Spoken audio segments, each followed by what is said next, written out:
요즘 보면 전 세계 경제가 유럽의 제조업을 갖다가 끌고 가는 독일조차도 경제가 급격히 악화되고 미국은 전반적인 경제가 지금 다 둔화되고 있고 소비까지도 둔화되고 있습니다. 그래서 은행 위기라는 이런 하나의 사태를 봐야 되는 게 아니라 세계 경제가 왜 이렇게 되었나라는 부분을 총체적으로 봐야 되는데 지금 이번에 이 G7 회의에서조차도 지금 은행 위기에 공동 대응을 한다 이야기까지 지금 나오고 있습니다. 자, 그래서 제가 이 문제에 대해서 한 10년 전부터 세계 경제 붕괴가 진행되고 있다. 머지않아 대공황이 올 거라 했는데 요 근래 들어가지고 제 말이 불편한 사람이 저보고 마치 인디언식 주술을 하는 사람 10년 동안 망한다 했으니까 어쩌다가 한번 맞아떨어지는 거냐. 아니면 그렇게 주술 외듯이 하고 있는데 네가 아무리 그래봤자 안 망한다. 네 모가지 걸어라. 이런 이야기를 하고 있어요. 사회적으로 저 이상으로 목을 걸 사람이 있으면 내 모가지를 당장 걸어주겠어요. 트럼프 당선 때 수많은 사람이 트럼프 당선된다고 또 트럼프 당선 안 된다 할 때 수많은 사람들이 돈 내기 하자고 뭐 손모가지 걸자고 모가지 걸자고 제안했습니다. 자, 그런데 그게 졌지만은 단 한 명도요. 양심에 입각해서 내기한 부분을 지킨 사람은 못 봤고 제가 너그러이 용서해 주겠다고 사면했습니다. 그래서 쓰잘데없는 허접한 사람들을 상대로 제가 내기하는 것이나 이런 것은 잘못됐고요. 제 이상의 사회적 명성을 가지고 자기가 헛소리를 하면 곤란해질 사람이 저한테 이런 부분에 대해서 한번 서로 책임성 있게 걸어보자고 하면 언제라도 응해주겠습니다. 내가 주말에 이 유튜버 커뮤니티에 글을 좀 올렸어요. 왜 글을 올렸느냐? 요즘 부쩍 저에 대해서 헛소리한다, 사이비 종교 교주다, 사기다, 어쩌는 이런 숨어서 결국 별별 지금 헛소리를 하는 헛소리를 하는 자들이 늘어나고 있어요. 대체로 부동산, 코인, 주식 등에 관련되는 질이 안 좋은 인간들이거나 기득권, 숫골, 자유시장 경제를 신봉하는 불쌍한 그 하수인들일 거라고 보고 있습니다. 그들 중에 이름 밝히고 공개적으로 이야기하는 사람 하나도 못 봤어요.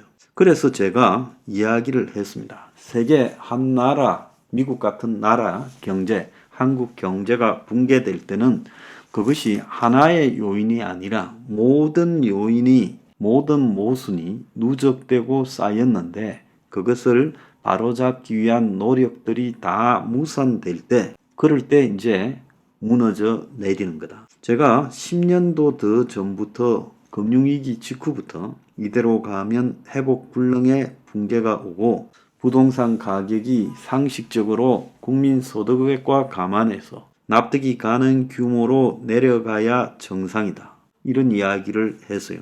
왜 그랬는가 하면 2008년 세계 금융위기를 보면서 자본주의가 투기 금융화되고 그야말로 세계의 제조업이 힘을 잃어버리고 투기가 판을 치는 형태로 이 금융 투기가 온갖 상품을 만들어서 부동산, 주식 같은 자산 거품을 만들고 있는 것을 봤고 그 결과가 2008년 금융위기예요. 그런데 그렇게 됐다면 그때 나타난 잘못을 시정해서 투기 금융화를 시정했어야 되는데 그러지는 않고요. 오히려 더 화폐를 남발해서 돈을 풀어가지고 위기를 때우려고 한 겁니다. 그러니까 환자가 병이 들었으면 그 근본적인 병의 원인을 치료하든지 수술하든지 뭐 해야 되는 거죠. 그런데 그 근본적인 원인을 치료하지 않고 환자에게 아편 주사를 계속 맞히는 통증 완화 방식만 해왔어요. 그래서 부동산, 주식 등 투기 거품이 꺼져야 될 때 그게 꺼지지 않고 돈을 풀어서 모면하니까 그 풀린 돈들이 또 부동산과 주식 금융상품, 이제는 옛날에는 없던 코인까지도 생겨서 계속 폭등하는 방식으로 나간 겁니다.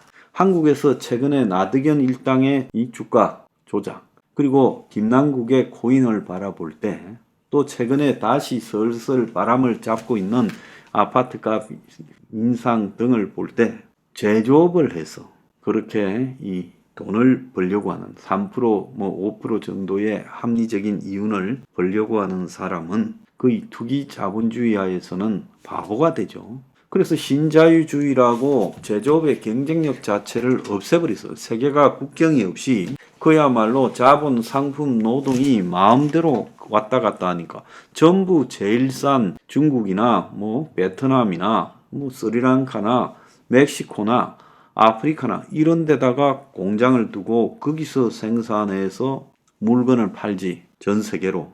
누가 비싼 제조업을 자국에서 하겠어요? 그러니까 결국은 제조업 공동화가 와버리고 지나치게 투기 금융화된 미국 사회가 지금 경제 위기를 겪고 있는 거예요. 뒤늦게서 미국이 제조업을 자국으로 끌고 올라가고 반도체 주도권을 잡으려고 하지만요. 미국의 경제가 변질돼 버린 상황에서 그게 쉽사리 잘 되지 않고 있다는 겁니다. 일찍 금융위기를 겪었으면 금융위기의 원인을 갖다가 제대로 진단하고 그래서 다시는 겪지 않도록 했어야 되는데 그거를 하지 못하고 또 돈을 풀어서 모면을 하고 그리고 신자유주의니 자유무역이니 그리고 이 4차 산업혁명이니 이런 것들을 계속 해왔어요. 그러면 일자리가 점점 소멸되고 그리고 점점 제조업은 공동화되고 그러면서 경제가 붕괴되어 가고 이제 판을 치는 것은 투기밖에 없었어요. 미국이나 한국이나 부동산, 주식, 코인이 금융상품이 이게 주도했다는 거예요. 그러니까 제조업은 공동화가 오고 거품만 잔뜩 낀 이런 투기 상품들이 판을 치는 상황. 자, 그러니까 2008년에 금융위기를 겪었을 때 잘 대처했다면 호미로 막을 일을 이제 가래가 아니라 포크레인을 동원해서도 못 막는 상황인 거예요. 그래서 그렇게 이렇게 가면 안 된다, 위기가 온다고 한 나를 사이비 교주라고 하든가, 이 주술이나 점쟁이처럼 이야기하고 있는 것에 대해서요. 경제에 무지하고 투기의 재미에 맛을 들인 숙골 입장에서는 이런 것들이 이해가 안 되겠죠. 제가요, 그동안에 한번 이야기한 걸 보세요. 인플레가 일시적이게 아니라 항구적이고 앞으로 인플레를 웬만하면 못 잡는다라고 말을 했어요. 재작년에 하반기에 미국의 연준이 일시적이다. 인플레가. 그래서 금리를 올릴 필요가 없다 했을 때 그때 제가 뭐라 했습니까? 금융위기나 코로나 때 화폐를 남발해서 인플레가 지금 이렇게 극심한 거니까 금리를 아주 많이 올리지 않으면 낭패가 올 거라 했는데 그때 노벨 경제학상을 수상한 폴 크루그만 교수 같은 경우에는 코로나로 재정을 확대해서 돈을 아무리 많이 풀어도 그 돈을 푼 이 성장의 효과가 은행의 이자보다도 높다 하면 그것은 아무런 문제가 안 된다라는 헛소리를 했습니다. 자, 그럴 때 이제 제가 뭐라고 했습니까? 그 뒤에 이렇게 돈을 풀고 가면 언젠가는 금리를 올려야 될 건데 그 다음이 큰 문제다라고 말을 했고 결국은 그런 시점에서 거대한 경제 대공황이 뭡니까? 결국 경제가 침체되고 그리고 소비가 사라지는 그런 현상을 대공황이라는데 이번에는 거기에 더해서 물가까지 폭등하는 보통 대공황 때는 물가가 내려가는데 거대한 스태그플레이션까지 같이 덮치고 있다고 했죠. 자, 그러고 나니까 몇 달 뒤에 루비니 교수가 뉴욕대 교수가 화폐 남발에 의한 메가 스태그플레이션이 오고 있다고 자기 책에서 말했습니다.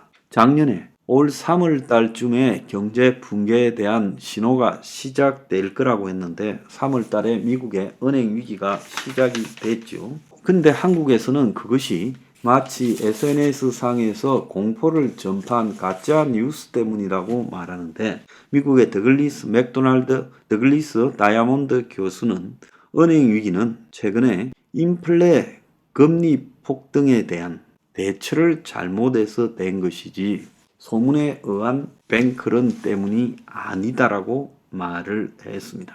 또 요 근래는 한국의 관료들이 수도 없이 작년 말부터 금리가 곧 인하될 거다. 중국의 리오프닝 효과가 번질 거다. 반도체도 회복될 거다 해서 상저하고를 말할 때 나는 상저하저 올해는 마이너스 성장으로 갈 가능성이 크다고 말을 했어요.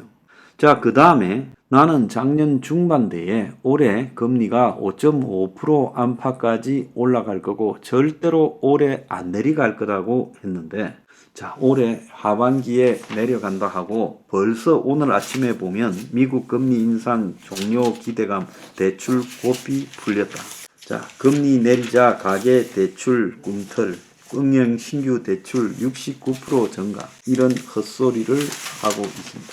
결국 미국에서 나오는 이야기는 금리를 못 내릴 거다라는 이야기가 지배적이죠. 제가 이 서포 15조 3년 전에 만든 책에 보면요. 거기에 대공황이 올 거고 스태그플레이션이 올 거라고 주장을 했습니다. 자, 그래서 이 정도로 주술 점쟁이로 맞추고 있다면 이건 노벨 주술상이라도 줘야 되는 거 아니에요?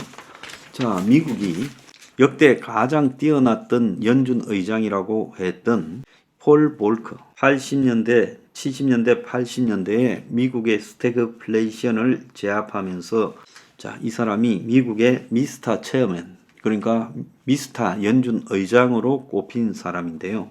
오늘 보면 이 사람의 책이 나왔는데 물가 잡았다고 긴장 푼 순간 인플레는 반드시 다시 온다. 그래서 자기 회고록에 미국의 물가 상승률이 11%까지 지속된 혼란기에 연준 의장 했어요. 이 사람이 재할인율을 10.5까지 끌어올렸고 그리고 2년 만에 11%였던 기준금리를 20%까지 올렸어요. 역사상 그냥 둘도 없는 엄청난 금리 인상.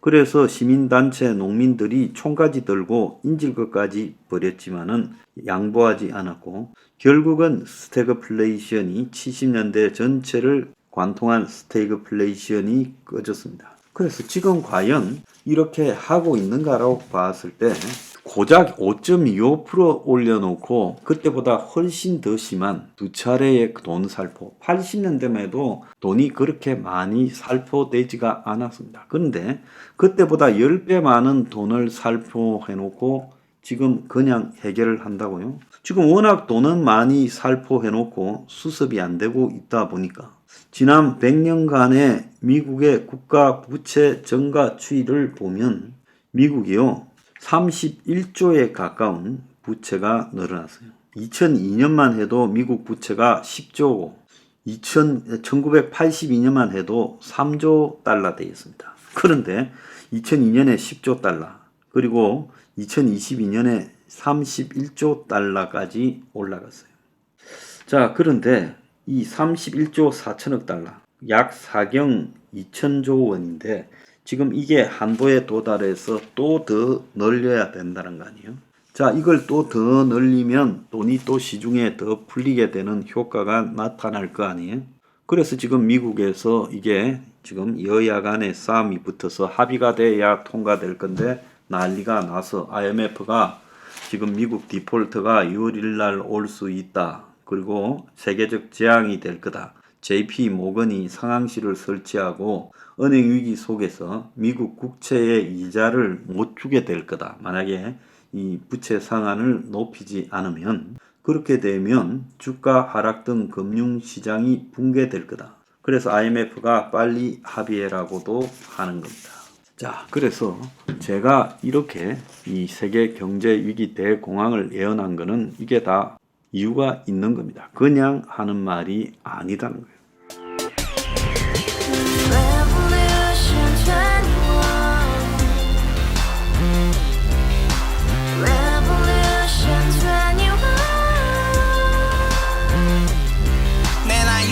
월세 30 코인빚만 300 서울에 온 지 벌써 10년 아둥바둥 버텼지만 여전히 난 반지 하에 제왕 곰팡이 연문제약 내비랑 깡통망통 완전히 폭망 90원 창문만큼 작아진 내 꿈 연애 결혼 내 집 모든 게 헛꿈 1년 전 떠난 여친 울며 말했지 같이 살자 평생 가본 게 꼭꼭꼭하지